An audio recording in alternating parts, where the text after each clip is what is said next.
వడ్డీ కాసులవాడ వెంకటరమణ గోవింద గోవింద గోవింద. తిరుమలకి వెంకటాద్రికి సమమైన స్థానం బ్రహ్మాండం మొత్తంలో నాస్తికించన అంటే ఎక్కడా లేదు. వెంకటేశ సభాదేవో నా భూతో నా భవిష్యతి. వెంకటేశ్వరుడికి సమమైన దేవం నా భూతో నా భవిష్యతి. ఇక ముందు లేరు, మరి ఇక ముందు కూడా రారు. గోవింద. మానవులు అందరూ చేసుకునేది వివాహం.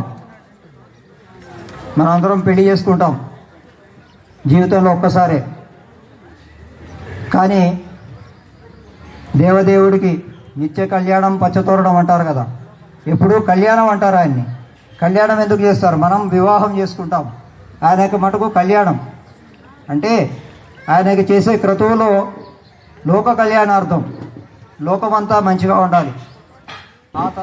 ఎన్నిసార్లు కళ్యాణం చేపించగలిగితే మనకి కాదు, మన భక్తుజనులకి, లేదా మన కాలనీ వాసులకి, మన రాష్ట్రానికి, మన దేశానికి, మొత్తం ప్రపంచానికి కూడా కళ్యాణం జరుగుతుంది.